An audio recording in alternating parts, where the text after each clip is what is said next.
Coming to you from the Deep South, this is the Blue Collar Leadership Podcast. High-impact leadership is not reserved for leaders, and it has nothing to do with your position, title, or rank. However, it does have everything to do with your character. It's time to climb to the next level and beyond, personally and professionally. Now, let's start making it happen with your host, Mack Story. Hello, everyone, and thank you for listening to the Blue Collar Leadership Podcast today. As we wind down 2020, we're also winding down this 30-part series on my book, Blue Collar Leadership and Culture, the 5 components for building high-performance teams. So today we've made it up to chapter 27, or part 27 of 30. Chapter 27 is titled, Avoid Stagnation. Without execution, there will be stagnation. So when I talk about avoiding stagnation, I'm talking about a stagnant workforce, a stagnant leadership team relative to character. Nothing's changing. We're not getting better. The organization is not changing from a character standpoint, which is also, as you know, if you've been listening to this series, a cultural standpoint. So these last 4 chapters are related to the execution component of the transformation equation. If you remember back part 6 of 30, that's when I really introduced you to the transformation equation, the 5 components. Just to give you a little recap of that, basically what we say there is leadership development plus buy-in plus unifying purpose plus competency plus execution equals transformation. And when execution is missing out of that equation, when you have everything else but you don't have execution, you get stagnation instead of transformation. And again, everything I'm talking to you is about culture development. So if you've been listening to this series and you're not the top leader, man, I'm fired up about who you are and the potential of who you have to become relative to a leader in an organization or owning your own organization. Because you remember, I wrote this book for the top leader in an organization. But I think everybody in the organization needs to know what's in this book if an organization is actually going through cultural transformation. Because it helps for the buy-in, helps them understand why. So these last 4 chapters I've talked about a lot of stuff over the last few months. Now it's time to execute. Talking about it doesn't do any good. Listening to this podcast doesn't do any good. You got to execute. Your leaders have to execute. Your team has to execute. So that's what we're going to talk about today. The first in 4 parts relative to the execution component. I want to start off with a quote. And I think the way you say the guy's name is Ludwig von Mises. I'm not sure. Mises. Anyway, what he had to say was, there are 3 requirements for humans to act. 1, dissatisfaction with the present state of affairs. 2, a vision of a better state. And 3, belief that we can reach that better state. When just one of these requirements is missing, people will not act. That's a great quote. Let's talk about it a little bit. So at the end, he says, when just one of these requirements is missing, people will not act.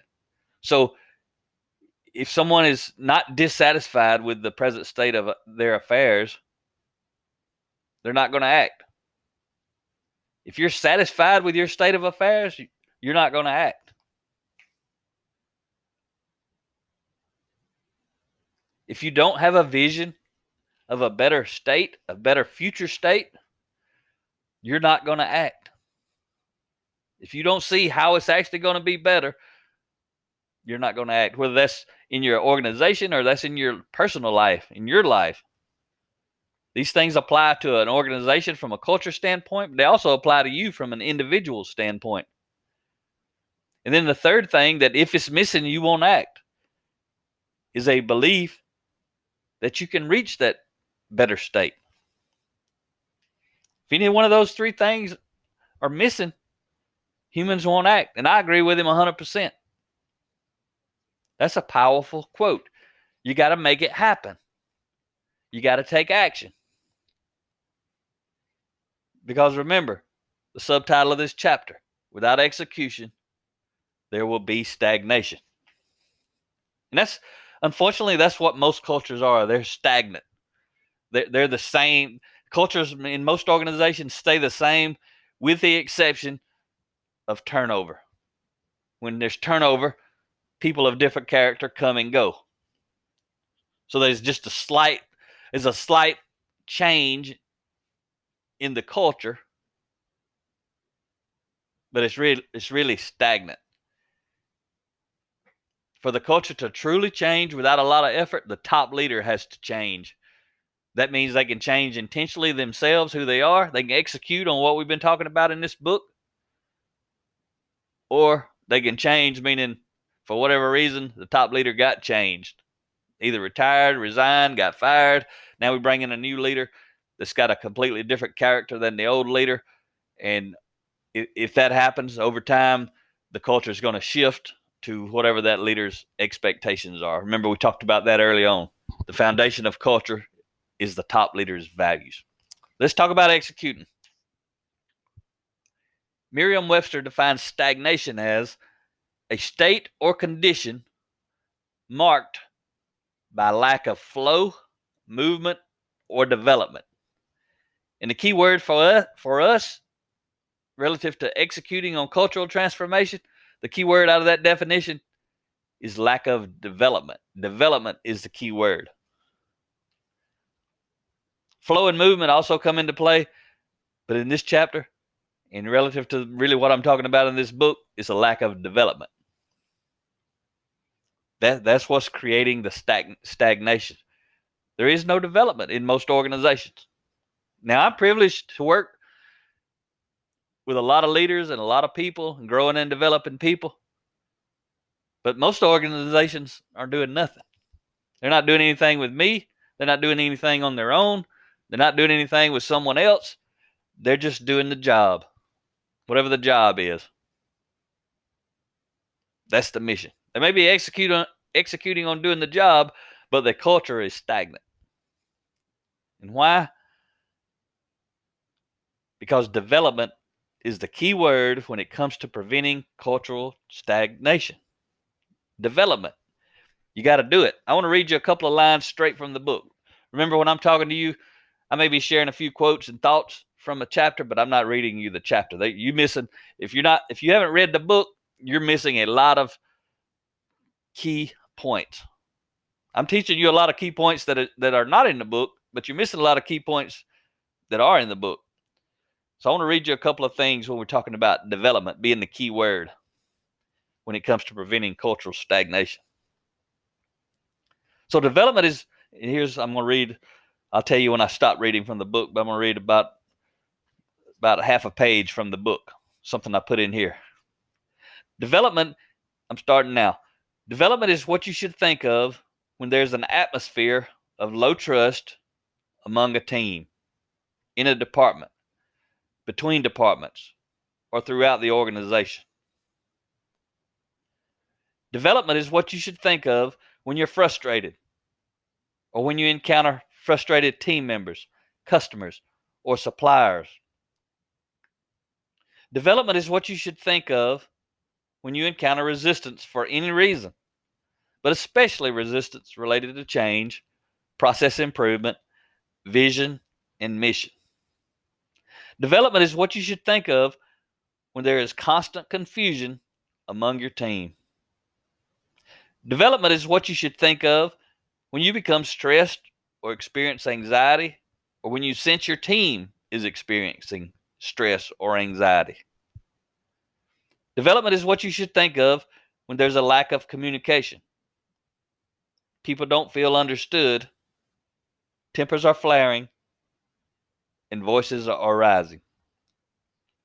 Development is what you should think of when you consider what it would be like to be the sought-after employer of choice within your industry.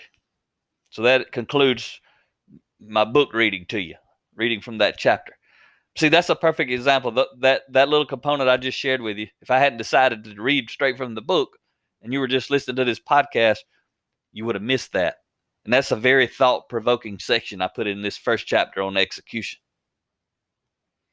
Because basically what I'm trying to get the reader or you to think about is anytime things are going wrong in your personal life, your work life, in your organization, if you're a formal authority leader, when something's going wrong, you got to think what we're missing is development. I haven't developed myself to be capable of dealing with this situation.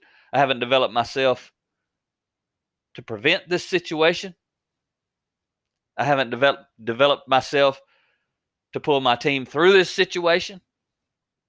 Or I haven't developed my team to deal with this situation. I haven't developed my team to pull themselves and their teammates through this situation. Development is absolutely the missing piece of the puzzle when it comes to cultural development. If you want an organization where you don't have a lot of frustration, or for you personally, if you want a life where you don't have a lot of frustration, you got to develop yourself. Before I got into leadership development and personal growth, I was always in the middle of some stuff. Personally, professionally, I had stuff going on all the time. Not good stuff, but most of it was in my head. Most of it was my frustrations or anger or disappointment. All kind of stuff related to a whole lot of people until I figured out my problem was me. That's capital M-E with an exclamation point at the end. If you're leading other people and things are not going right, whatever it is, if you're not getting enough sales, you got to think development. If you're having issues in customer service, you got to think development. This entire session today, this episode, this chapter in this book, I want to pound it in your head.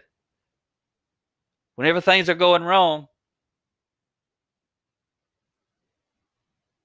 a lack of development is the root cause.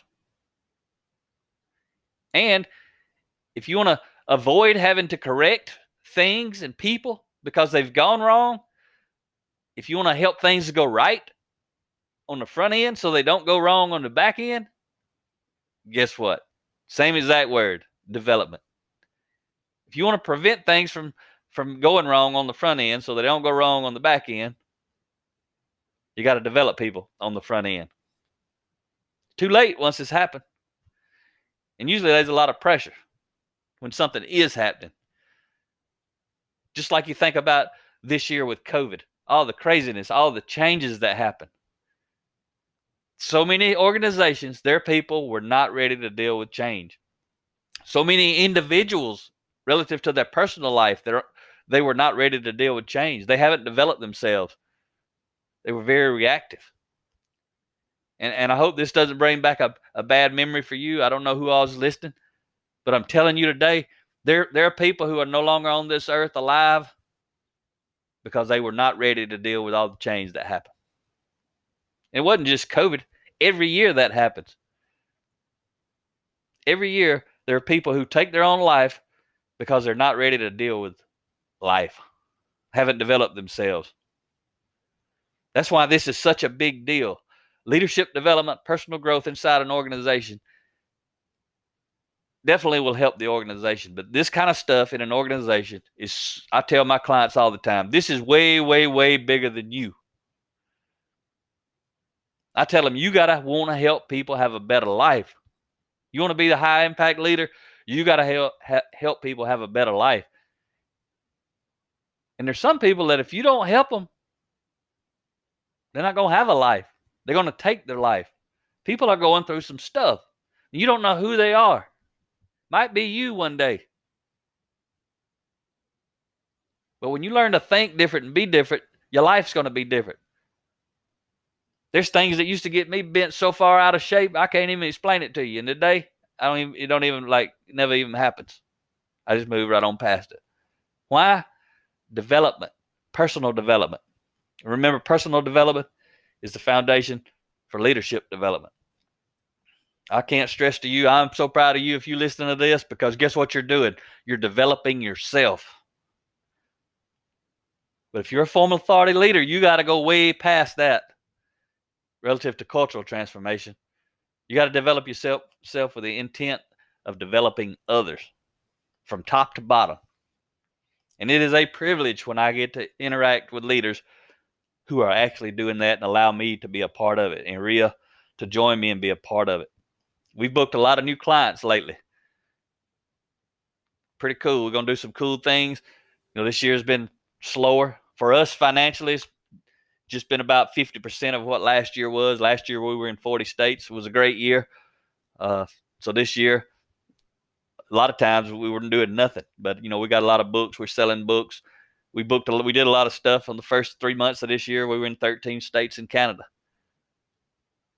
The last couple of weeks, we've booked a lot of business.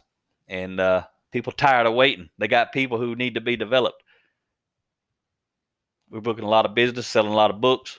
It's good stuff. High impact leaders, yeah, there's stuff going on, but they don't forget to develop the people. It's a mission. It's one of them things they have to do it. And I won't say this again. You've heard me say it before. But relative to culture change, lack of character development indicates stagnation. If your organization is not developing the character of the people, the culture's stagnant. There is no other way it could be. You can be teaching and developing and training on all kind of stuff, but culture is based on character. If you're not intentionally developing character of people, the culture is stagnant. Again, with the exception of turnover and the different character that people will have. That's very, very minor changes. I'm talking about cultural transformation. For that to happen, you got to develop the character of everybody top to bottom. Everybody's got to be engaged. Something's got to be happening constantly, forever.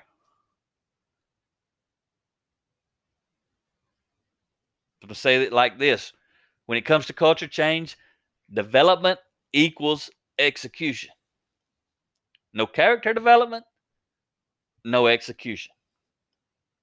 I'm going to say that one again. When it comes to culture change, cultural transformation, development equals execution. And remember, these next 4 chapters are on execution.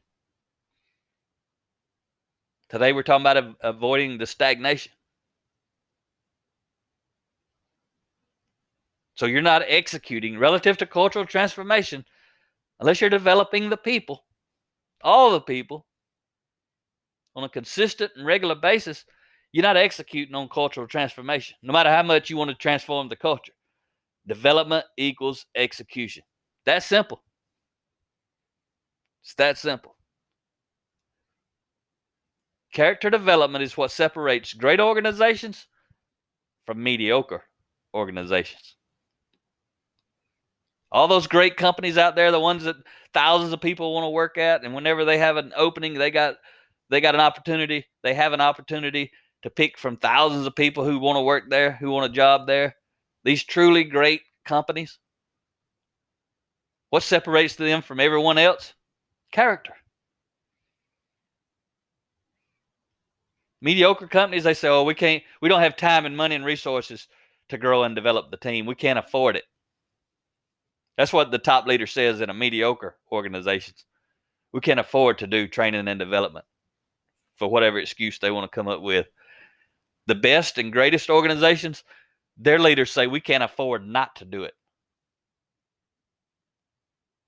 You understand there's a big difference between we can't afford to do this and we can't afford not to do this. Totally different set of values by the leaders at the top. What does that equal? A totally different set of results at the bottom. I'm telling you, I said it early on in this series. I said it earlier in this podcast. The top leaders' values are the foundation for culture. They're the foundation for results because the culture determines the results. I can't explain to you how big a deal doing what's in this book is to the organization. Now you're going to have to go learn a lot of other stuff. Remember, this book is a roadmap. It's a guide. It's meant to try to get you to go do the other stuff. So without character development, low impact people would not become high impact individuals. And remember, I shared with you about my book, Blue Collar Leadership, Leading from the Front Lines. That book is full of content to help you as an individual or you as a leader to become a high impact individual. Doesn't matter. I wrote it for the entry level people, but the book is full of principles that's going to help anybody who reads it and applies what's in it become a high impact individual. Because that's the foundation for developing a high performance team and having high impact individuals who become high impact team players. Those people are the ones that's going to become high impact leaders. It all starts with character development. More and more and more and more of it. Never ends. Without character development, low impact managers would not become high impact leaders. Y'all know I talk about Andy Griffith a lot, that show.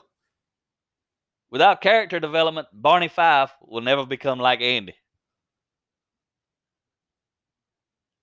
And without character development, Andy would never be Andy as he is on that show.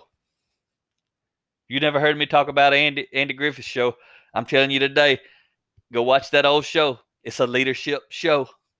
It's got a lot of humor in it, but it shows you a low impact manager, Barney, high impact leader, Andy. And you see the gap between them, how they deal with everything. That's the way it is in the workplace. Now, Barney ain't a bad guy. He's just not a high impact leader. He's actually a great guy. When he's calmed down and he's just being Barney without having to deal with anything stressful, he's a good guy. Organizations are full of Barneys. Very few Andys out there. And then there's a lot of people that's actually worse. Barney's a good guy. He's just a bad leader. But there's a bunch of formal authority leaders in the workplace who are bad people. When things are calmed down, it's not stressful, they're still bad. Barney, at least he was still good. He's just a bad leader. And he was actually a bad manager too. He wasn't good at managing things and processes, and he wasn't good at leading people. Character development, or the lack of it, will determine if your organization is consistently attracting and retaining great people, or if they're constantly searching for good people. And then when they find them, they can't hang on to them. Remember, character development is the root cause of all this. When I say all this, I'm talking about turnover, retention, engagement within the organization. It's all related to developing the people. But remember, the whole point of this book is to help your organization, if you're the top leader, become the sought-after employer of choice. And if you're not the top leader, if you're at some other level, especially if you're a frontline entry-level person and you're listening to this, my leadership books will help you become a sought-after employee. So I've been teaching principles about helping the organization become the sought-after organization, sought-after employer of choice in their industry.